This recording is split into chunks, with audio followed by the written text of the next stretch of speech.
Hey there, it's Joe Simons with Salt Strong. I'm here with the man, Captain Mark Johnson, a.k.a. Hollywood. Hollywood it is. Brother, we're talking about the 10 things, after all the years that you've been on a boat, 300 plus days a year, many decades now, not to date you, but you have some things that you say you should never leave home without. What do we got? That's right. You know, the boating that we do these days, technology has changed a lot. Yeah. The fisheries changed a lot.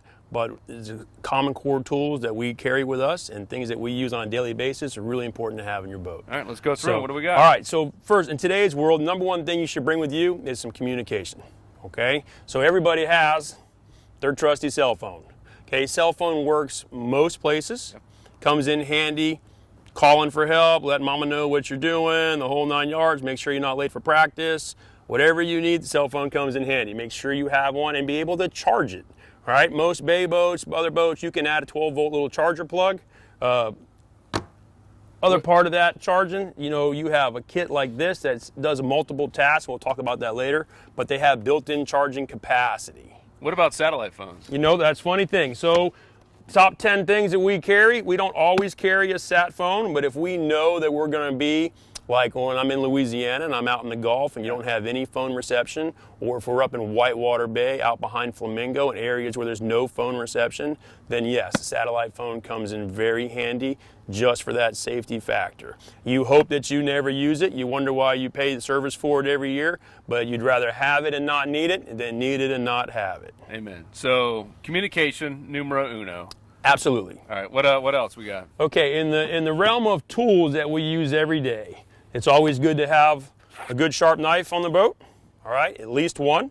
For bait knife, fillet knife, a work knife, just a reason to have one. You never know, you run over a lobster rope, gets wrapped around your prop, you might have to get in, cut something loose, okay? Knife comes in handy. I mean, all of us, we carry a pocket knife as well, especially one with a serrated blade, because I can tell you firsthand, I have been in the water, sawing through a tugboat hawser that was wrapped in the prop, and this knife is what did the trick. Love it. All right, so that's something you should always have in the boat. For the fishing part of it, we'd use a lot of scissors these days because of how much we fish with braided line. Yep. And even the best pliers in the world, which in my opinion are these right here, these pliers are almost 20 years old now and they do amazing cutting and work, but the braid, much easier to snip with a pair of pliers. Scissors. All right, scissors. Yeah. Scissors, pliers, scissors, right. They both cut braid, but this makes life much easier when you're rigging a lot. Oh, yeah. Pliers are good for getting hooks out, occasional tool if you got to tighten up a battery terminal, someone told me, right? Wasn't it you? Yes, yeah. Battery terminal, yeah. Okay. Pliers, yep. Scissors, pliers. Cut braid like butter. That's exactly right. Love it, man. Okay, and then as far as the tools, again, a de-hooker.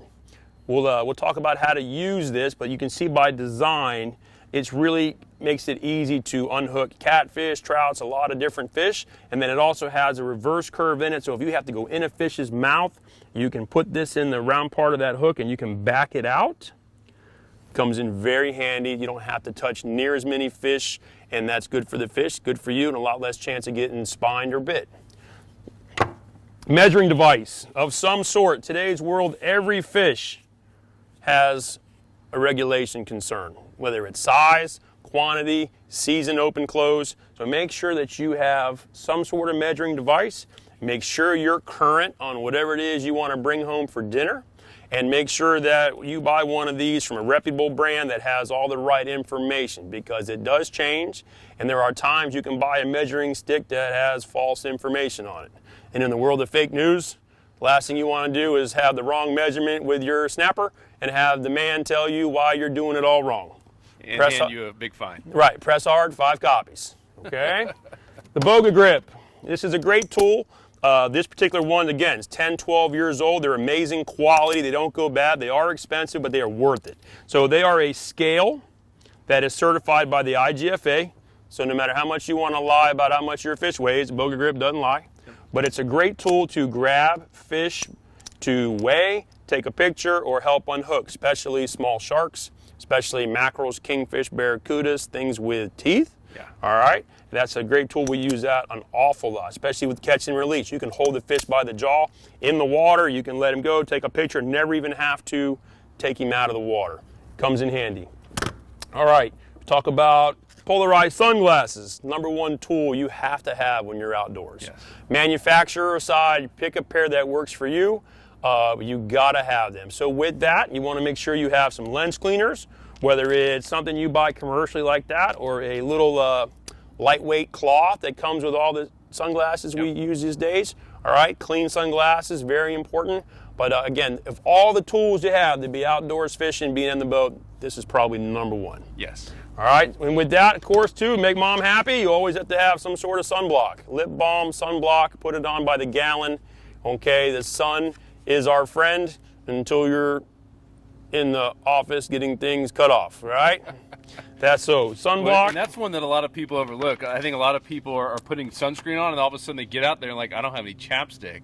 And when you get those, I mean, sometimes even blisters on your lips because they're that burnt, that's brutal. Yes, and not only that, as you get older, the sun will take its toll on you. Yes. And you will start to see it when Father Time is kicking your butt. The sun doesn't mess around. Yeah. Sunblock, the same goes with a buff.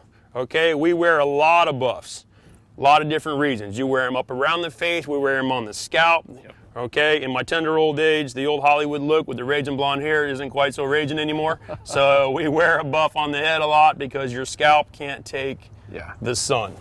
Okay, and then water. You always have to have water on board, whether it's bottled water, which we're getting away from these days with the whole kick plastic movement.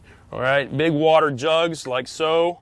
Okay, this stuff is fantastic. You can keep water cold in it. You can store it in a hatch. It's good for a couple days. But you want to make sure you stay hydrated in the boat and you always have plenty of water.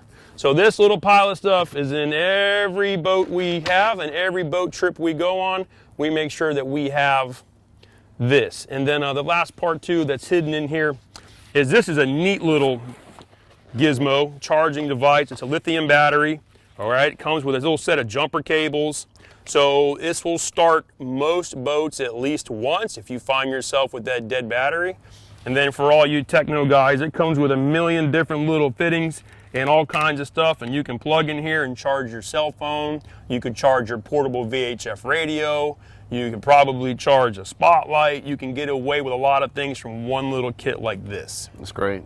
Okay, so this kit's important, and if you don't have a kit like this, just a set of jumper cables, basic jumper cables, that's a good thing to have in the boat, because even though these boats come with all the batteries, trolling motors and whatnot, with as much electronics and as much draw that we deal with every day, it's not uncommon to have a battery be wore down, sitting on the anchor, using a bait pump, running all day, the tunes are on, GPS is on, your beer cooler's on, whatever you got going. Richard Black, you got a coffee maker. You don't ever know what you got going on. Plugged in, burning power. You want to make sure that you have safety measure, jumper cables, or a little jump start box. Yes. All right. What about the gloves? I saw the gloves. Gloves, yes. So whenever a couple things that gloves do. One, they offer sun protection. Everybody makes a lightweight pair of gloves.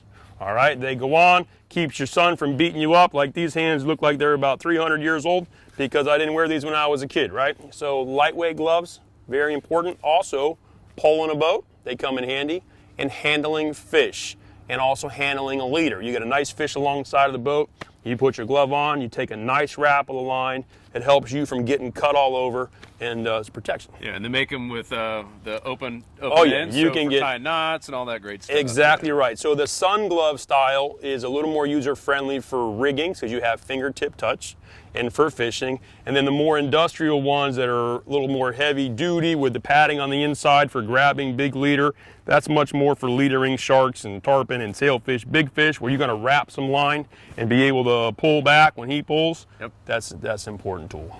And offline, because I know there's pros and cons to doing this, and a lot of anglers or boaters that end up having like a little toolbox in there. It's with this day and age, with all the new stuff, you don't really need it, but there are some people that like to have it, but half the time you might check it and it's all completely rusted out. And yeah, what are your thoughts on that? You know, in today's motors and technology, I hate to say it, the days of fixing things yourself is long gone.